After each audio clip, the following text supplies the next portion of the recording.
Hello and welcome to Talk Truth. My name is Corey Huntsberger. I've got my father, Alan Huntsberger, in the studio. And Dad, we're giving away a free booklet. It's called The Living Stone, A Journey of Transformation. It's yours absolutely free. You can receive it in the mail. We'll send it to you at no cost. Just go to our website, gotalktruth.com, click on resources. Or if you like, you can call our toll-free number in Canada, 1-800-915-0056. Request the booklet. We'll make sure that you get one in the mail.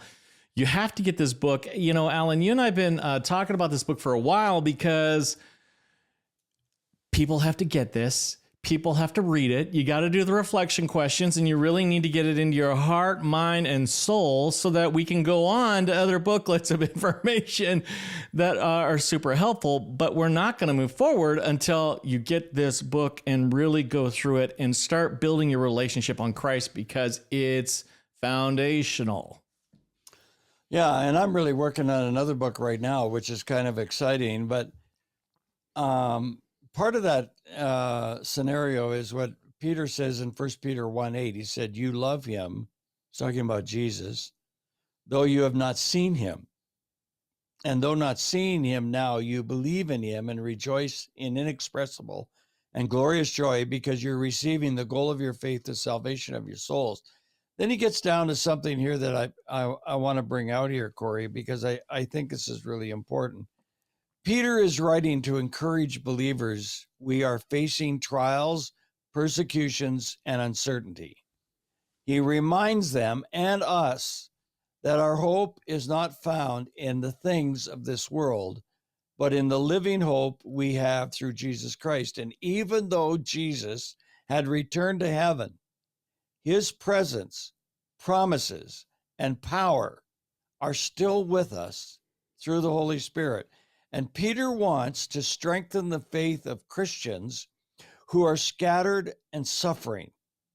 He encourages them to stand firm, to live holy lives, and to keep their eyes on the eternal inheritance that awaits for him. And that's so beautiful about getting into a relationship with Jesus Christ. If we talk about knowing God, the question is, you may know God, what you think you know God. The question is, does God know you? That's the question. Because one day the Lord's either going to say, I know you, come on in. Well done, thou good and faithful servant. Or he's going to say, I don't know you. And you do not want to hear that from Heavenly Father. Mm-hmm. So what you need to do is get into an intimate relationship with the Lord. And that's what that book is all about, trying to help people understand it in some small way. And we wish we had more time to discuss it, but that's the important part of that. Pastor, you took a little bit of time there. You did. I know you want more time. You got into it. Let's get on to our guest. We're excited to have him. His name is Dr. Gary Davidson. Dr. Gary, welcome to the show. Thank you. Thanks for having me. Gary, you wrote the report for the Premier about COVID and how the province handled it or didn't handle it. You made recommendations in that report. We heard it, when you first released it in some form, depending on what media people were basically listening to. First of all, we haven't heard anything basically since. So does that mean that all the work that you guys did and everything else was wasted, or are things going on that we, the public, don't really know what's going on, but some encouraging things are happening?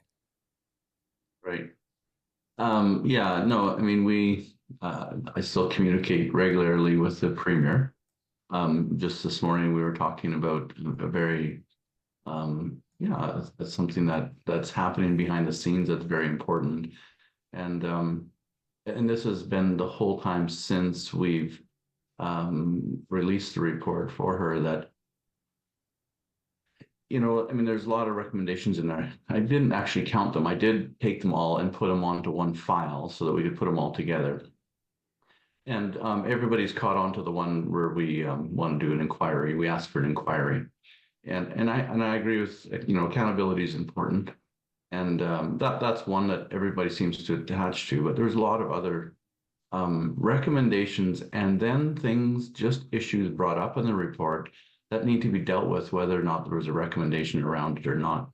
So there's just a ton of work going on in the area of health in Alberta that I think if anybody's involved in it is quite aware of. Um, some of it that we didn't directly comment on or recommend about in our report. There's a lot of work going on in the structure of AHS, and that's the health minister is doing just an amazing amount of work in that area.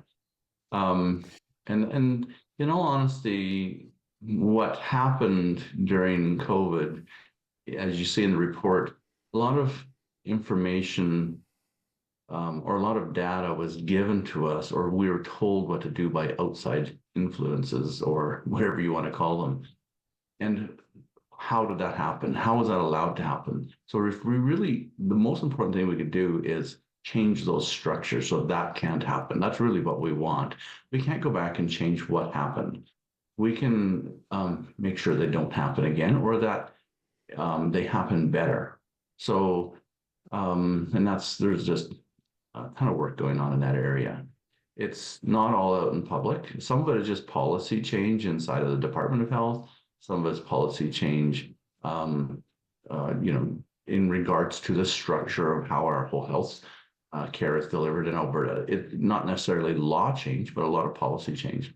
And so we've seen that. We've seen, seniors care, long-term and long-term care taken over by the Ministry of Seniors, rather than having the health ministry have all of that. And we've seen mental health and addictions taken over in the Ministry of Mental Health and Addictions, which makes a lot of sense. So there's a lot of restructuring going on in health, because health, what we call health delivery in Alberta, was just this massive entity.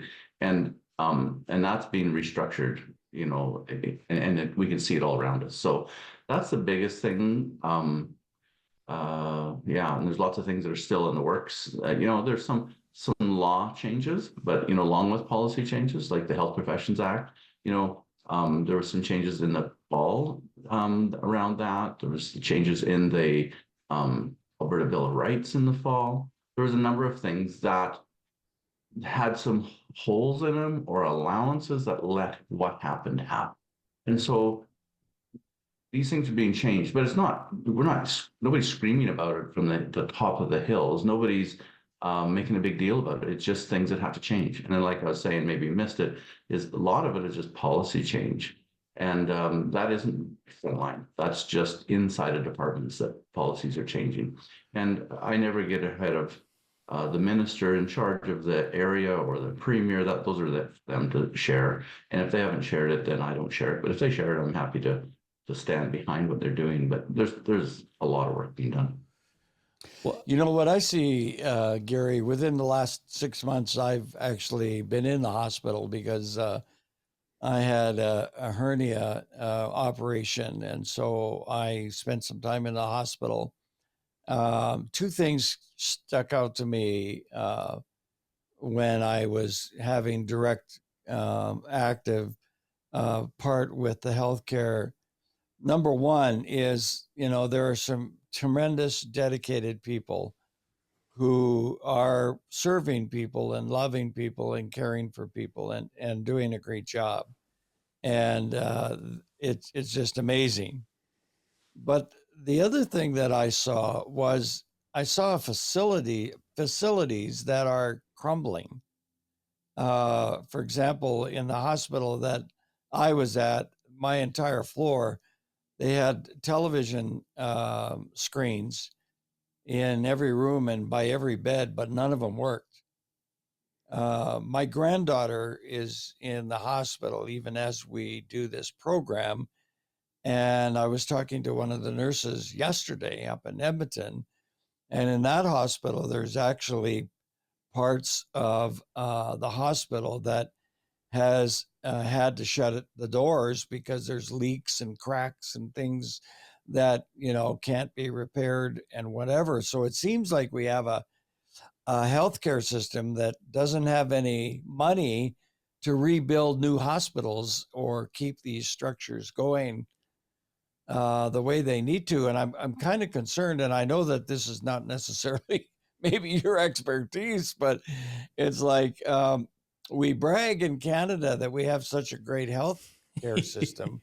And I'm kind of concerned because the hospital that I have some friends in the States that they stay at is, wow, just technically up to speed, and it's unbelievable what it's like compared to what's going on with some of our hospitals. And it doesn't take them a year and a half to get an appointment, and then 2 years later to get a surgery from that year and a half appointment, right, Dad? Yeah. So is there, what's going on there? I mean, I know that it might not be the subject. Maybe you don't want to comment on it. Fix it, Dr. Gary. Fix it. We're commissioning you. Yeah. Sorry. Go ahead. Yeah. Thank you. You know what I mean? I mean, we're talking about millions and billions of dollars, probably. Right. So, yeah, and again, I don't want to get ahead of the health minister or any other minister involved in this, because that's for them to announce and say. But this is one of the things that's being looked at is AHS not only delivers the healthcare, but has to manage the building. And that's not really what they're designed to do. And so they're doing all sorts of things, like licensing restaurants and then making sure your gallbladder is taken out effectively, or what. It's just too much stuff. So these are the things that are being dealt with. There's a lot of work being done around what you're just talking about AHS being the entity that was looking after the buildings and the maintenance of the buildings and all these other things that really have not so much to do with health. So can they deal with them differently? Can that part of it be given to somebody other than the health delivery corporation? And that might be something that has to change, or that would be something that has to change. Yeah, so that's these are being dealt with. Are we ever going to get like a nugget, like a little treat, like just a little drop of some hope? Like I would say the big one is that we use on this show all the time is your report, basically, I'm going to just summarize it. We shouldn't be injecting, babies. That's the one we want to see. I don't think that should be very difficult. You don't even have to stop everything, for babies. Make it a choice, kind of a deal. It's not going to be pushed on you. If you like it, you can request it. But if you don't want it, it's not going to be a thing. Like, is there any, that's the one we're really like looking at, because we're still injecting kids. So people are choosing to give it to their children. And the one thing about the premier is she does strongly stand with your choice to raise your children your way. Right. And so, and I agree with that, but I diverge a little bit. We don't allow them to buy cigarettes and alcohol and do crack. So we don't allow parents to give them that. And, honestly, a person have to say, so is this the equivalent to that? There's a lot of studies, and in our report, we talk a lot about it, like especially from the Nordic countries, and they've shown that the risk-benefit analysis does not show anybody under 50 should ever get this shown, which obviously includes babies. So in Alberta, if they're under 6 months, you can't give it to them, and the only people giving it is the parents that want to. And so this is the question: is we talked about rights, and we didn't want this and that and the other thing. We didn't want the government telling us what to do. Now we want the government to tell them what to do. Where's that balance? When do we allow parents to make, we think, are crazy choices, and then they think we're making crazy choices? So what's the balance? How much government interference do you want? Isn't that obvious, though? I mean, like, there's medication that is approved for adults, but not for children. That's all we're saying. We're not taking a choice away. There's like an approval process. Like, you're not going to give a kid, a thing that you're going to give like a healthy 200-pound adult, you know what I mean? Because their little body can't handle it. You got to give them the child version of something. I don't know. But that's not taking a choice away. I mean, that's in everything. That's in a lot of medications, right? Right. There is they get a different dose than an adult does. So it's not like you're giving them an adult dose of it. I think what you're saying is this is not a great medication for any child, regardless. And I don't disagree with you, as you know my opinion. But the balance the government is trying to understand is we take it away completely and say, this is so dangerous, you can't do this, when we're saying that we want the opportunity with our children. Well, and the other thing is that people want ivermectin, for example. They want ivermectin to be available to them because all kinds of reports are coming out about the effectiveness of ivermectin and hydroxychloroquine and et cetera, with treatment for cancer, for example, and all that kind of stuff.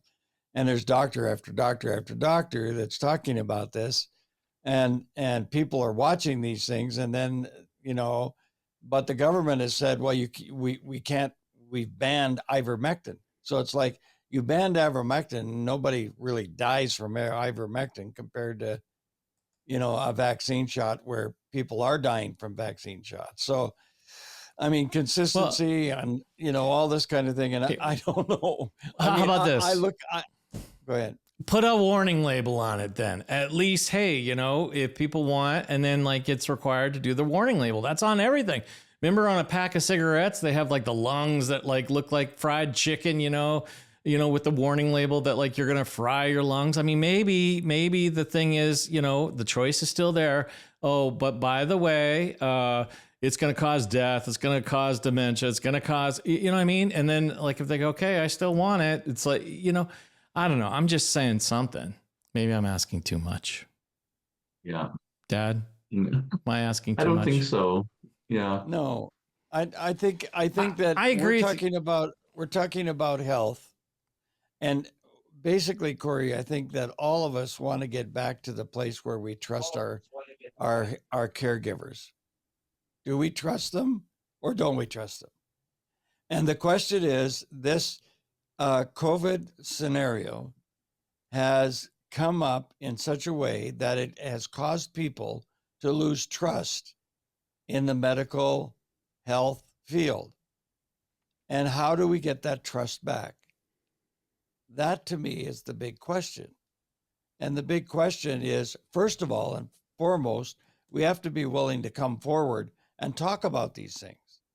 We have to be willing to say, look, what's going on? We heard there's a report and we saw the report, and now what's happening? It's like crickets. It's like, no, we gotta start having some active things going on. Now down in the States, they have Bobby Kennedy, who's the Secretary of Health, and that is front and center on the news almost every day. And he's saying we're looking at our foods and everything else. People are concerned about what are we doing with foods, with pesticides and fluoride in the water, all of that kind of stuff. I mean, Calgary's just putting fluoride in its water, and Bobby Kennedy down in the States is banning fluoride from the water. I mean, it goes on and on and on. And if there's one thing that people are concerned about, it's their health.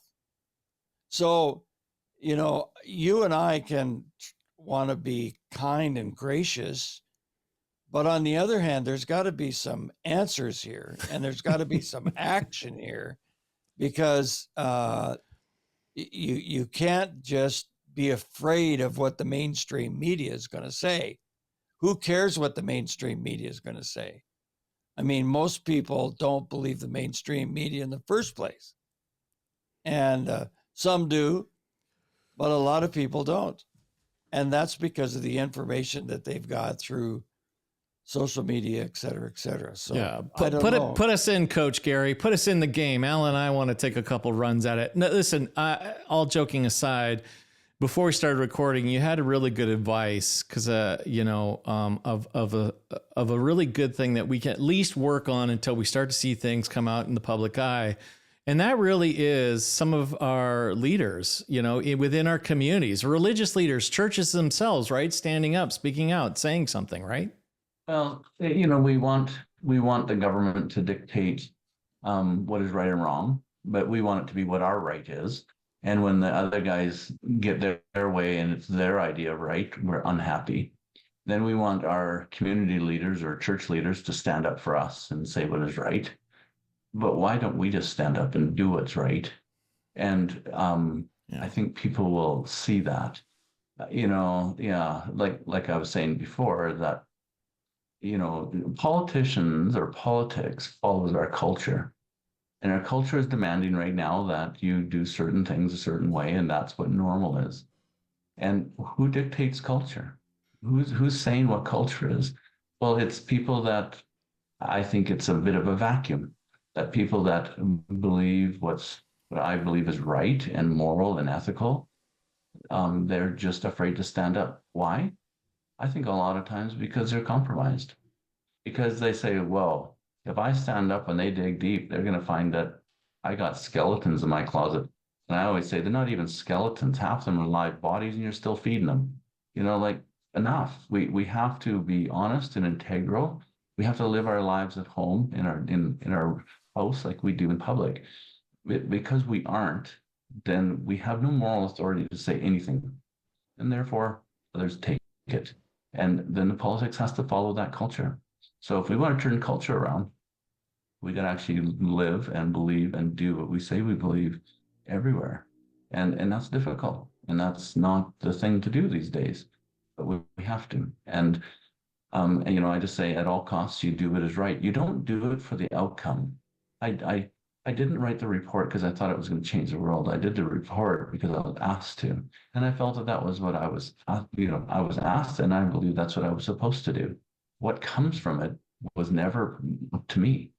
And we just have to be obedient and do what's right when we're asked to. And I think that's some of our issues. The interesting thing, what you're saying is true. The problem with government is some government tries to think that they are the director of the culture. And they basically say, here's what you're going to do, and here's what you're not going to do. And we're going to make this a law.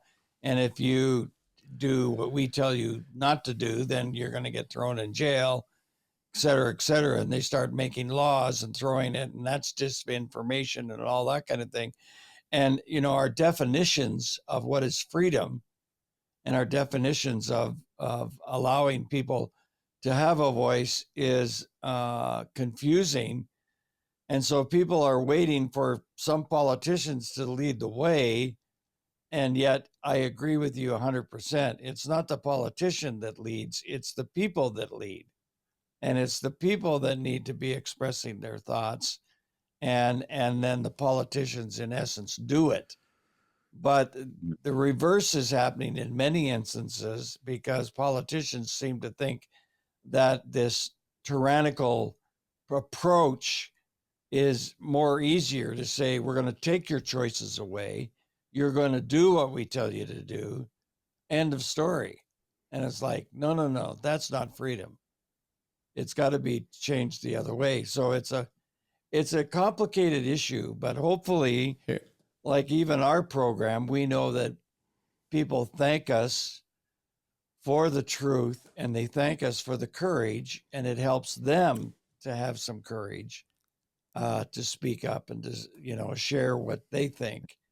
And it's one of those situations where if people don't rise up, it says, if my people who are called by my name will humble themselves and pray and seek forgiveness, then I'll heal their land. It's the people that got to call out to God, not wait around for some Messiah leader, so to speak, to lead us to the promised land. Yeah, that's right. I think you're absolutely right. It's the politicians do these things, say these things because they know that they're supported. Because if they didn't, they would be voted out or pushed out, shortly after. So they know they have public support for what they're doing. And it's because the people that say, well, that's morally or ethically wrong, you can't do that, we sit quietly by and let it happen. And I don't believe in violent uprising or any of that nonsense. I just believe that you do the right thing at all costs. And you do it for the right reason. You don't do it because I'm not having anybody telling me what to do.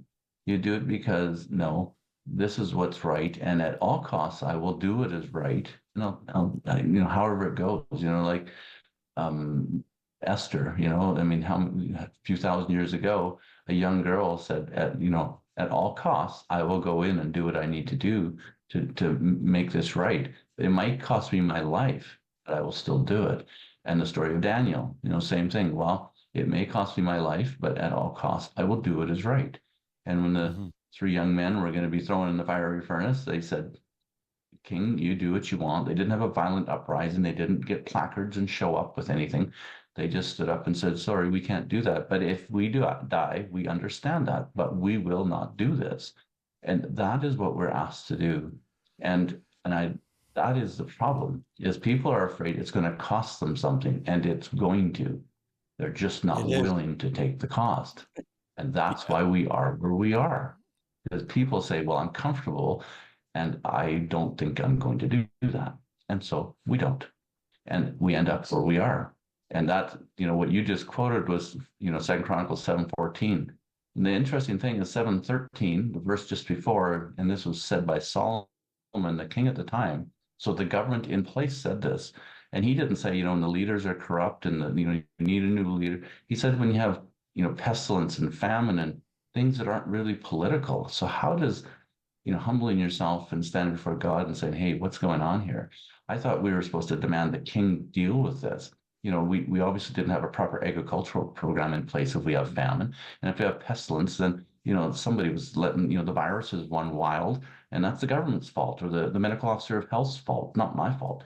But he said, no, if that happens, the people who are called by my name, you do the right thing. And that's the answer. And people don't like that answer because they want somebody else to fix it for them. And it's not going to happen. So I agree with you. Beautiful. Ouch, conviction. Here I am. All I want is an apology, and you guys have to bring the word into it. I'm not going to get the apology from the government. Fine, I forgive you. Your sins are forgiven. Political people that you've put pestilence upon us. Anyway, thank you so much for that, Dr. Gary. Really appreciate you. We're grateful for you. I'm glad that you're having the conversations you're having behind the scenes. I'm glad that you're seeing policy changing and things moving. We're just grateful for you that you're doing what God's called you to do, and we're so thankful for you. I'm just fighting for the little guy, you know what I mean, who just listens to what the doctor says, does it, and now they're damaged. I mean, something's got to happen, and I know God's in control. He's going to take care of it, right? Yeah, what I'm trying to do is help people listen to God more.